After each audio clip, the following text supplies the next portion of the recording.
Hey everyone, Scott here to discuss Meg 2, The Trench, starring Jason Statham, Jing Woo, Shoya Sophia Kai, Cliff Curtis, Paige Kennedy, Sergio Perez Menchetta, and Skylar Samuels, directed by Ben Wheatley. Now, before I get into this, welcome back to the Meg. After I reviewed that first movie way back when, before leading and other shark movies leading up to that film, and I want to say right now, this movie or this show has been updated ever since, like with the logo and new place, I'll say, and yeah, well, let's see how we do this one. Let's see if this is getting any better than the first one. Let's get into the movie.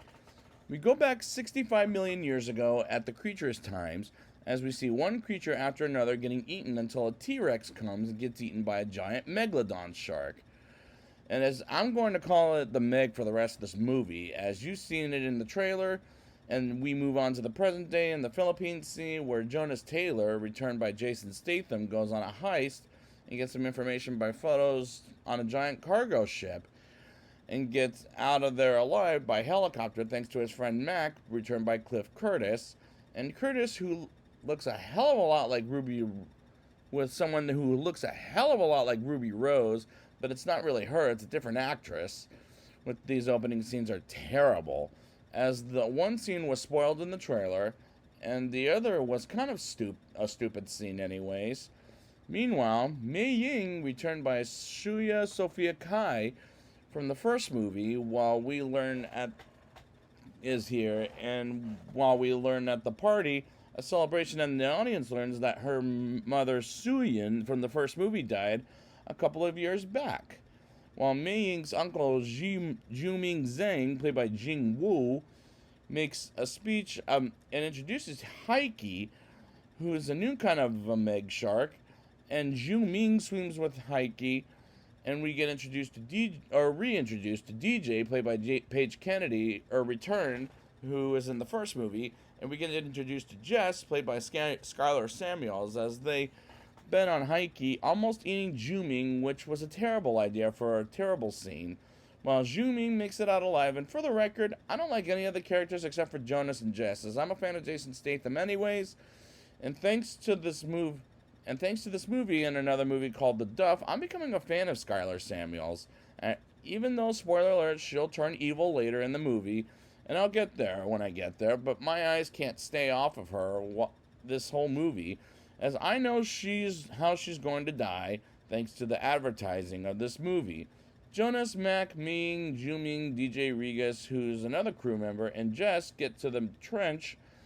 which is a part of the title of the movie, while they get in the ocean and Heike gets out of Juming's cage. And why is this movie not working for me? Because this movie is dull, and there's no megalodon shark attack until later in the film, whereas the first film was to turn off your brain and have fun with it, while this movie unfortunately doesn't have that same energy as the first film, and the acting in this is much worse than in the first movie. A couple of Megs bump into the ships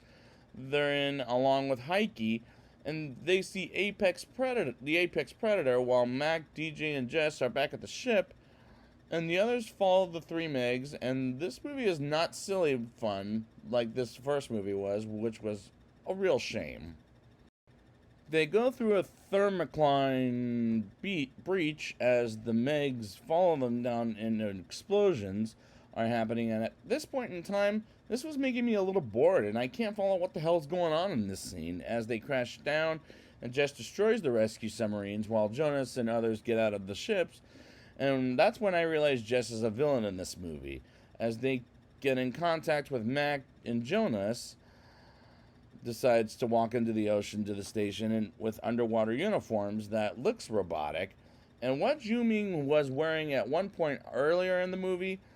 And they're in the trench, and Jonas' crew bump into Juming's crew in cosplayer, and who's one of the characters, I call him, gets attacked by a squid. But let's go rather quickly, and Mac tells DJ and Jess to watch their backs, as it is obvious Jess is the villain at this point, while the others were working at the station or walking to the station, underwater, is boring the crap out of me. And the cosplayer gets killed, and I don't care as this character really got on my nerves. Meanwhile, Jess is working with Driscoll, played by Sienna Guillory, whom she was introduced earlier in the movie and the ceremony, and she always does movies I don't necessarily like Resident Evil, some of the Resident Evil sequels, I'll say, and Aragon. And this proves my point by saying I'm not a fan of hers. Jonas and crew get attacked and a few get killed, and I swear to God, I thought Mayne was dead when her head exploded, but nope. It was something else whom I didn't care for either in this movie, while is proving how little I care for it. And so far I'm not caring for it. They get to escape submarines, and as they contact the upper level and get to the 3 emergency escape pods, and they, with the audience except for me, learn Jess is evil by releasing the emergency escape pods, and forces Rigas to shoot Jonas in the heart, but she can't do it, and it releases the last emergency escape pod, and also learns Driscoll is the main villain, as well as G.B.M.H breaking their end of the camera system, and Jonas goes back in the water to get where the entrance is and alerts the Megs and bumps into an old enemy named Montez, played by Sergio Perez Mencheta, and they have a fight. And this movie is getting to the point I don't even know what the hell I'm watching anymore. Jonas gets G.B.M.H, Rigas, and Ming out of the sub room where they're drowning water, while Mac and DJ learn Jess is the enemy, and G.B.M.H gets the big submarine started, and Rigas decides to leave him behind, but he makes it with him inside the sub, and Montez escapes as well, which is a close escape, but it makes no sense. Jess gets Mac and DJ and almost kill them, but they get out by pepper spraying Jess and the bad guys, and DJ beats a couple of the bad guys' asses and jumps into the water, and they get back on with his survival pack. He gets his gun out and gets briefly captured by Jonas, Rigas, G.B.M.H, and Ming. Get to the top to find Mac and DJ and find them captured by Montez. Gets to Jess and kisses her as their boyfriend-girlfriend as the 3 Megs come up to the station and break the glass after Jess saying it's Meg-proof when it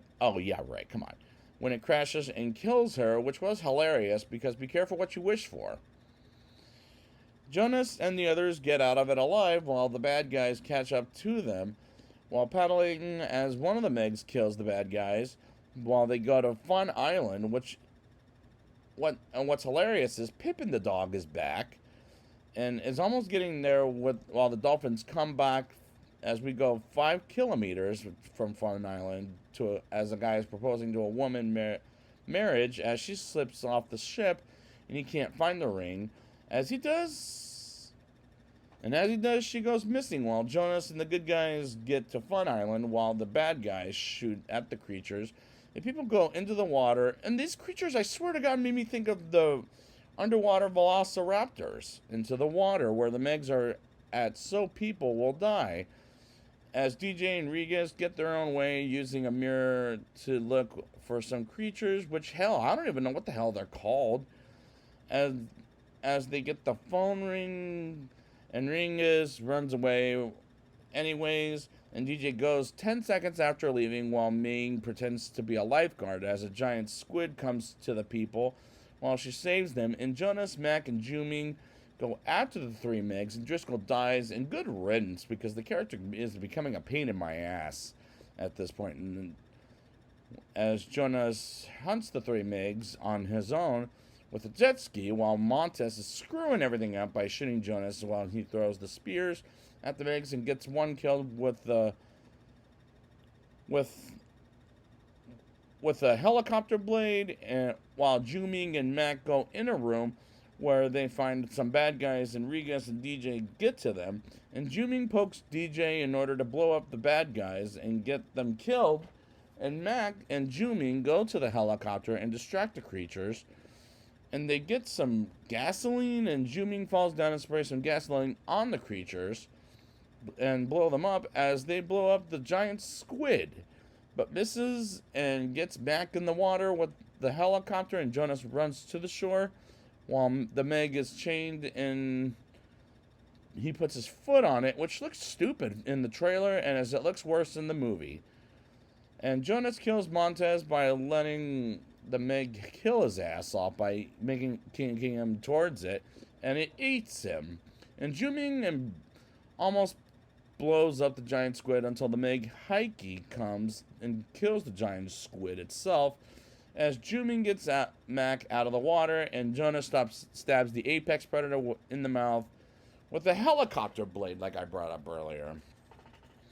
through the head. And as DJ shoots the last creature, and Ming saves Pippin the dog, as Jonas gets in the water and sees Ju-Ming and Mackin as they almost get eaten alive by clicking the noise button, and it listens to Ju-Ming, and they get out of the water alive, and they celebrate their victory with a beer, and the climax was nonsense. I mean, hell, I couldn't even make sense of this climax, although it was fun, as this wasn't as fun and entertaining as the first movie, and I hope they don't make any more after this attempt. Now it's time for my rating. I'll give this movie a 3.0 out of 10. This is not a fun, turn off your brain kind of movie, nor is it silly fun, and this movie isn't working for me at all, which is a real shame. While I don't like the characters, except for Jonas for his badass reasons, and just because I'm starting to become a fan of Skylar Samuels, thanks to this movie and The Duff, which is another movie I've seen of hers, but it is a better movie than this movie. There were times the movie was boring the crap out of me, and this is not a fun movie like the first film. And it's obvious Sienna Gullery is a villain with Skylar Samuels, and it's also obvious I just don't care for this movie as much as the first movie. The first half of the movie, I did not know what the hell I was watching, but the second half got a little better. But unfortunately, this movie is not as entertaining as the first film, so this is a non-recommendation. So I'd like to thank you guys for returning with me to the Meg, and until we get another one, which hopefully not, let's kill some ugly, shocking-looking bastards.